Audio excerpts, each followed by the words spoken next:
Hello, my name is Brian Frye with the North American Mission Board. I serve as a director of multiplying churches and networks, and we're here today to talk about this topic of how college students accelerate church planting, and I am joined by an esteemed panel of guys who are engaged in church planting, who help leverage college students towards church planting in a variety of different roles and capacities.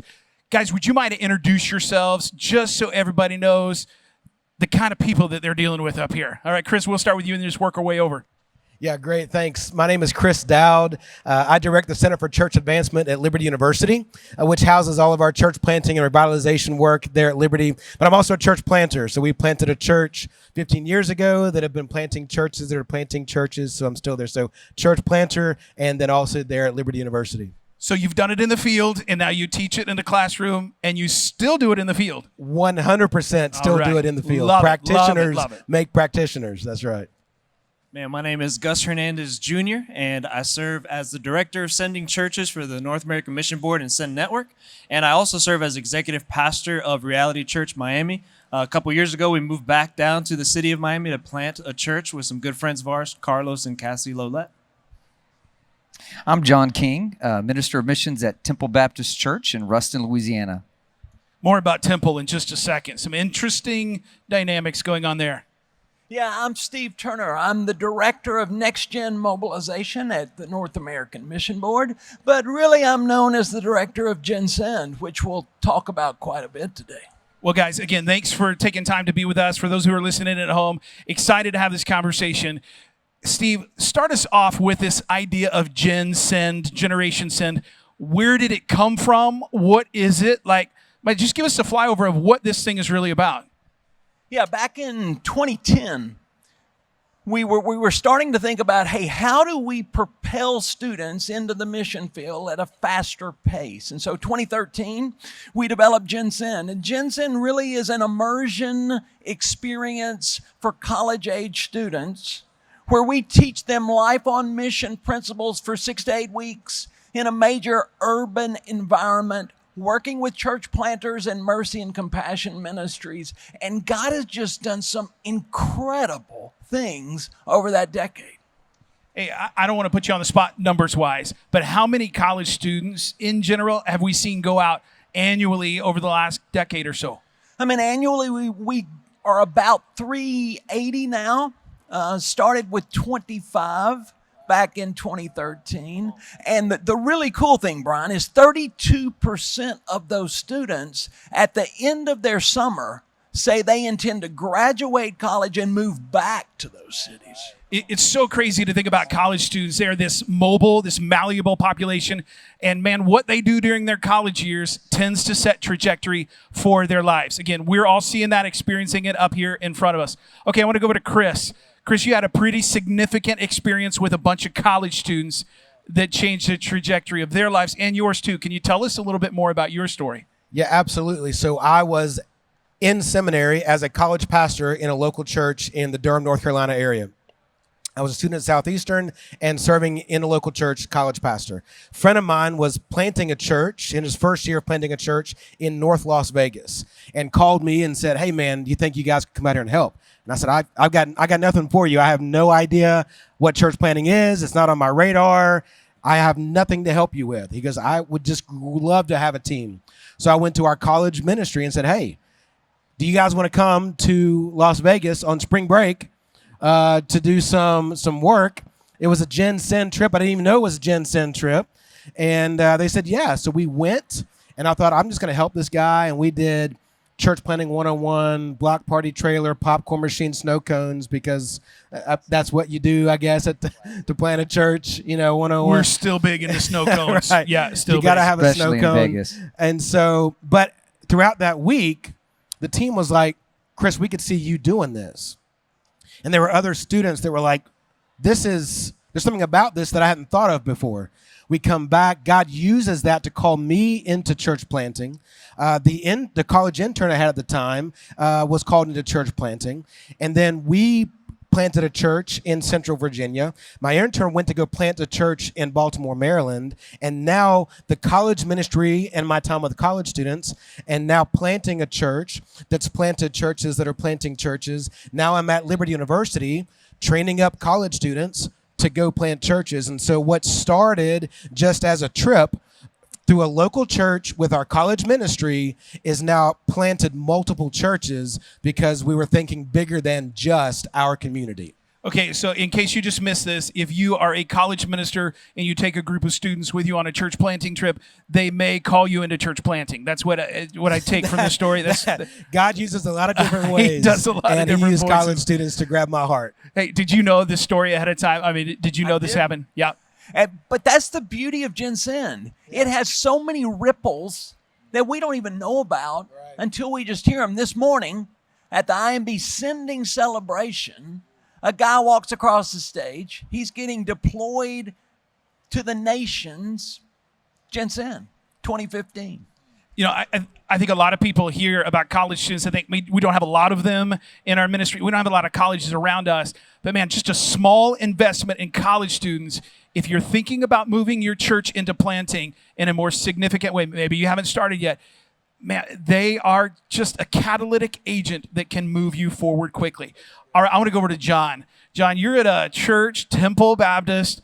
I've heard you guys have dabbled in Gen Send a little bit. Is that a fair statement? Yeah, I think so. This guy, Steve, got us involved in Gen Send right off the bat. And really, Casey Cassidy, our college minister, could speak so much more clearly to this. But we've seen the ripple effects that Steve talks about in so many different ways in our church. It started with our college ministry. You know, we started actually, we ran some of those pilot projects that led to Gen Send, but those initial teams of sending out 3, 4, 5 students became 10, 15, now about 20, 25 students a year that are coming out of our church and saying, I want to invest my summer in reaching unreached pockets of the United States. And why should we be surprised that they come back and they're different? So the first place that we saw a difference was in our own college ministry on our campus. We've got Louisiana Tech and Grambling State University right there in our parish. And we started seeing students come back from their Gen Send experiences with a missional mindset, saying, I want to make disciples on campus right where I am. So that was the first place we saw it. Then we saw a ripple effect all throughout our church. We started seeing some of those John, students. Let me stop you and ask you go that. ahead. You talk about students going on a Gen Send projects during the summer and seeing something different about them. Can you give us some tangible examples of the kind of stuff that they would do when they got back? I know I interrupted where you were going, but I just think it's a critical thing to hear. Great example. So we had students come back who had spent the whole summer befriending people who are far from Jesus. And they came back and realized, you know what? Our college ministry needs to have more of that. We need to have more of us going to people instead of expecting them to come to us. And Gen Send gave us that kind of vibe within our college ministry. It was really huge. And the beauty of that, the principles of Gen Send are totally transferable wherever you're at. That's right. So whether you're overseas or whether you're on your campus, the disciple-making principles of Gen Send just go with you. John, you were saying then about your church, these college students come back. Man, you're not a plant. You've been around for a while, huh? Yeah, so 98 years. We've been around for a few years as a church, and God has done some amazing things in our history. But one of the cool things, really in the last 10 years, what we've seen God do in our college ministry is really been amazing to see. I think it started with that evangelism focus that we talked about earlier. The idea of like, hey, there are people that we need to go and get. We need to go build relationships. We need to go engage so that we can see people come to faith in Christ. Then it led to discipleship because people started coming to faith in Christ, and we realized, hey, we've got to have better systems, better processes for discipleship on scale. Gus knows, you've helped us, you've coached us up on some of that. And so we've come back. Now we've seen dozens and dozens of discipleship groups start. We've seen our students go out and multiply. We haven't seen generational church planting yet. God willing, we're to see it soon. He said yet. He said yet. Yeah. But we have seen generational grandchildren and great-grandchildren of the faith come through these discipleship groups that really sparked through Gen Send students coming back. One more story that John may not even know. First year they did Gen Send, came back. Their Annie Armstrong offering the next year, they took a bunch of Gen Senders, told their story in a little video, and at the end they said, I am Annie Armstrong. They had the biggest Annie Armstrong offering ever at that church that year. Hold on. It's been bigger every single year since. So that was just the spark. Okay, that's good. So you've been doing this for a decade. Before Gen Send, were you all, I know you support, if you're supporting Annie, you're supporting church planting, but were you all planting churches at that point in time? That's a great question, because we don't have time to probably unpack the whole story of how those ripples have affected the church as a whole, but we've seen financial giving to church planting just explode. We've seen interest in church planting, both short-term teams. We sent students who graduated and went up to join long-term church planting teams in Boston and Chicago, and then now we're seeing our first church planting team being sent out from Temple Baptist in its 98-year history, and really so much of it you can trace directly to Gen Send. And so we have happening now. always been a strong supporting church, but now we're actually becoming ascending church, and it's awesome. So 98-year-old church, never planted before. This is your first plant, and it's happening In Boston, we're Okay. sending those planters out this summer by Okay. God's grace. Absolutely outstanding. Okay. Well, Gus has been sitting in this, just listening to what's going on, and he's ready to talk. You live in Miami, and you have interacted with some of these Gen Send students. Man, absolutely. So we've been blessed because we were first the recipient of a short-term team from Temple Baptist that came to help serve alongside my church plant in the city of Miami. And then 6 of those decided to come back and do the Gen Send summer experience. And they're currently serving in our city. And I got to say, man, you can see the generational impact of a church that's been doing Gen Send, and they're applying these principles back home in Ruston, at their colleges, and then now they're coming in and they're serving in our city with such focus, such drive, such passion. They have been absolutely incredible to have and host here in our city. So we've heard from perspective on someone who's gone to a Gen Send event and life was changed. We've heard about a church that has been changed by it, first planted in a 98-year history. As a guy who's on the ground, who's receiving Gen Send students, if a pastor's in the room, a church is in the room, and they're saying, hey, we want to send them, but man, what are you guys going to do to them while they're there? Like, what are they going to get? What is it going to feel like? What is it going to look like? Man, tell us, what are you going to do with students when they come hang out with you? Absolutely. One of the first things we say is we first describe what it's not. And it's not a, mission trip. It's really a missionary experience. And what we're trying to do is instill into them missionary life skills that they can put into practice throughout that summer, with the hopes and the intentions that they're going to go live out these missional practices back home or wherever God calls them in the future. I mean, I'm going to be honest with you. I'm so biased about Miami as a city, a strategic location. So from day one, I'm already telling those Gen Senders. There are callers out in the audience for that are sure. like, Miami. go Miami, My 305 go Miami. people. You know what I'm saying? Yeah, Come you on. hear them. There they go. And so I'm telling them from day one, I want you to start praying that God would call you back to serve and plant your life here for the sake of the kingdom, for the sake of the gospel. And so we teach them practical gospel fluency, exegeting culture, gospel conversations, but then we teach them what to start doing once a person crosses the threshold of faith. And we want them to be equipped on how to truly make disciples and disciple that person as they come to faith in Jesus Christ. It's good stuff. Let me say, if you're thinking about where do I send my students, man, I have 3 guys who are teenagers in high school. I would send them to work with Gus immediately because just the training that they're going to get and the learning in the process. But we don't want to feature one city over another. No, that will get Steve in a lot of trouble. Miami is a great option. But Miami is a great option. No, hurricanes, beach sharks. There's a lot of good things there. Cafecito. Cafecito, croquetas. Oh. Hey, Chris, I want to go back over to you for just a second. Man, you have been in planting space. Now you're in a seat at Liberty. Man, you're not playing small ball when you're asking people to go plant. Tell us about the kind of asks that you are making of students at Liberty to go be a part of planting. And then Steve has got something he's going to say too. It's a great question. So my perspective now at Liberty, being a church planter, planting churches, is that every student walking around that campus is a potential church planting team member.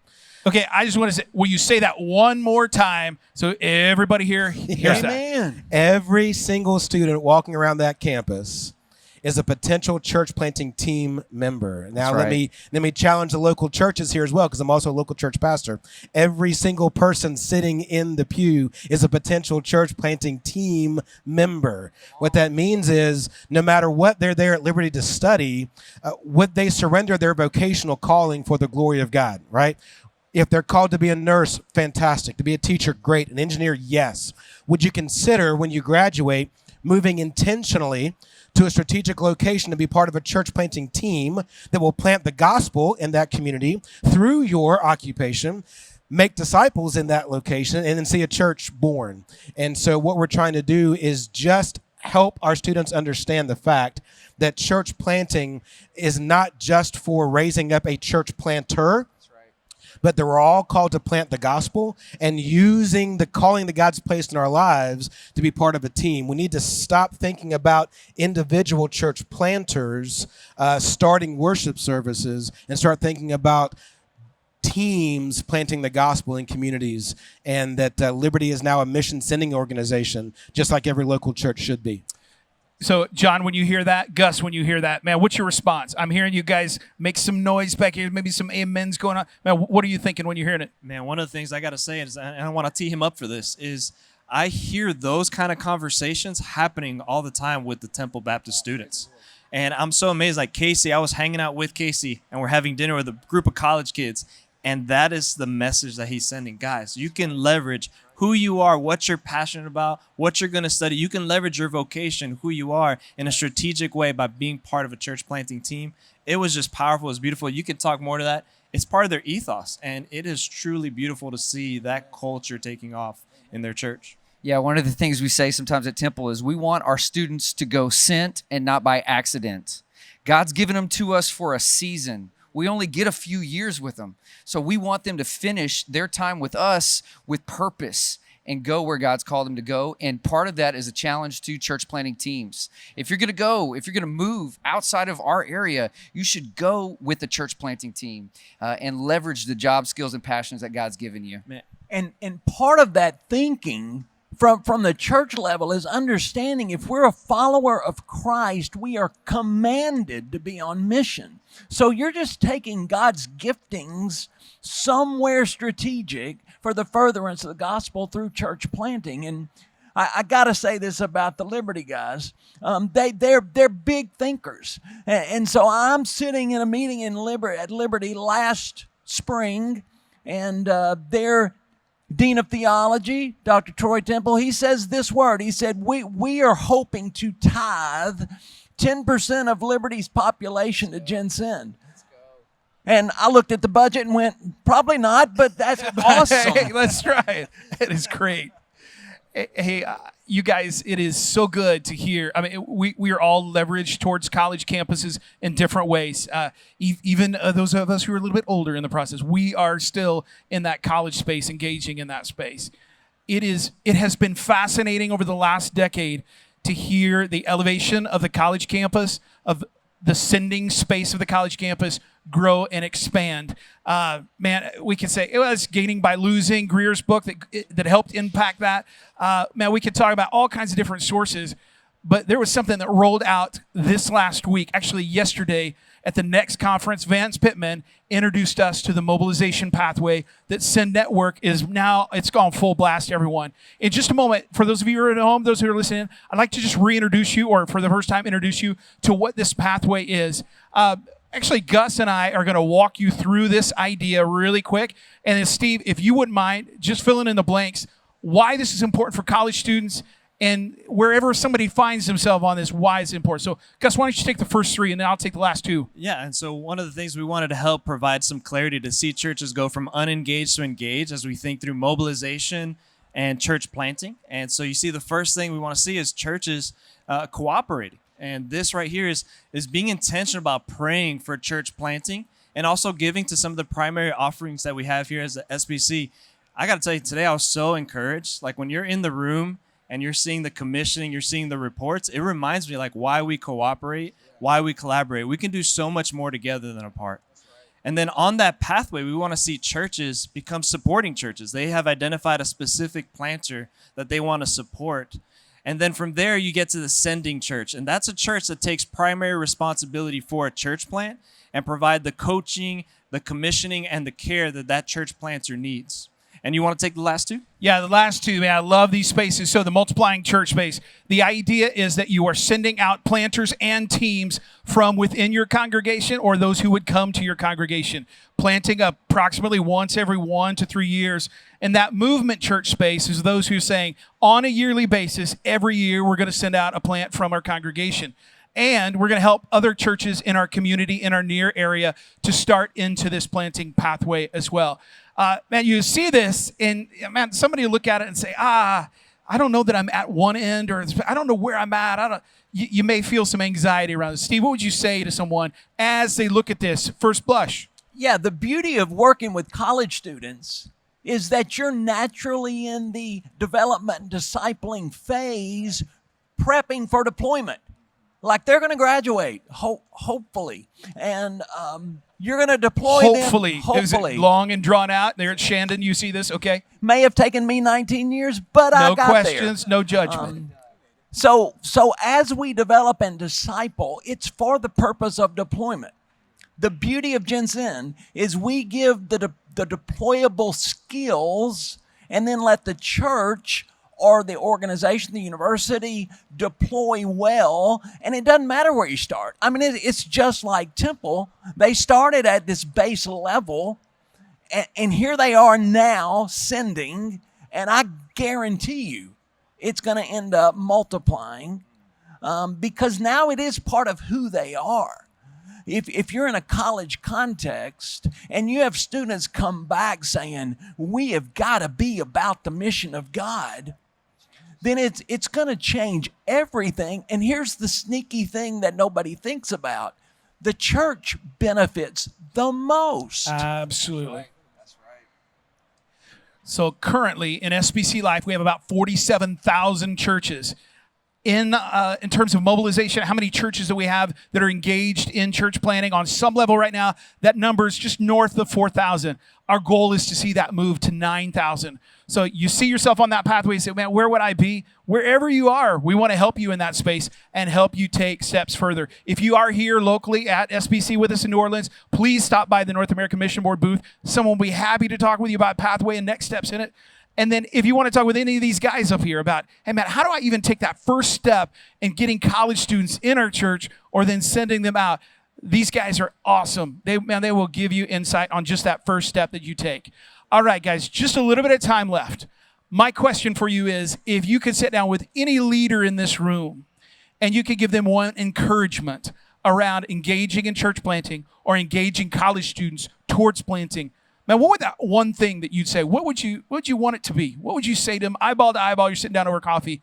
What would you challenge them with? Steve, let's start with you, and then let's come over to Chris, and then we'll work our way through. Start with the oldest. The wisest, the one who has the fiercest beard among us. Yeah. Yeah, 1992, I started working with college students. And here's the biggest joy of college ministry. It's seeing them go somewhere else with the gospel. And so I would tell everybody working with a collegiate age student, just jump in. Develop them, figure out where they're at, develop them, disciple them, and then deploy them. And one day, my goal has always been to spin the globe, throw a dart, and be able to pray for somebody that I've just had the honor of stepping into their world to help develop and deploy. Okay, it's just going to get more intense from there. You go ahead, Chris. Yeah, if you can match that right there. Only going to send somebody around the globe. Yeah. I would just say multiplication. I think a lot of our churches, being a pastor as well as now in the school context, we think the goal is to make disciples. But that's not the end of the process. That we haven't arrived once we've done that. It's disciples that then need to make disciples, right? We're supposed to go make disciples, teaching them to observe all that Christ has commanded us. What has he commanded us? To go into all the world. So disciples make disciples. And the more you multiply disciples, church planting is inherent within the Great Commission. Such a good word. And so I don't think we're focused on multiplication. We need to get out of survivability mode and just making disciples and start thinking about how or will you multiply disciples and churches? That's good. It's really good. Gus, what do you think, man? Man, I would say don't underestimate what God can do in the life of a college student that you invite on mission. The reason I'm so passionate about this is because my life was forever changed because of an invitation that my mentor made to me who says, hey, I'm going to move to the Dominican Republic to go plant a church. And I'm like, okay, cool. I'm sad to lose my favorite professor. He's like, I want you to pray about coming with me and plant that church. I'm 20 years old. I got to try to convince a Cuban mom to let me leave the country as a 20-year-old. And I'm like, this is going to be really challenging. But that summer experience, planting a church internationally with my mentor, stretched me, pushed me, made me take risks that forever impacted the course of my life. Like I learned the value of disciple making. I learned the value of engaging people. I learned the value of discipleship. But it was because someone believed in me and made that bold request and challenged me. So don't underestimate what God can do as you invite people to step out in faith to go on mission for God. That's good, man. John? Well, I guess my encouragement would be there's no church too small. There's no college ministry too small to get started. There's no church too isolated or rural. I mean, we're in North Louisiana. It's not exactly the center of the universe. But what they've put together with Gen Send is so accessible. They really have packaged it in a way that you can step right into it with a handful of students in an isolated place, and you can get students exposed to some of the pockets of lostness in our own continent, and that can change so much. So don't think this is only for massive universities or it's only for people right in urban context, but it's set up for really every church to be able to succeed with this program. One last story. This city, New Orleans, 6 years ago, a group of Gen Senders came to this city, went through Gen Send, wrote a church plant prospectus, a plan for a plant in New Orleans.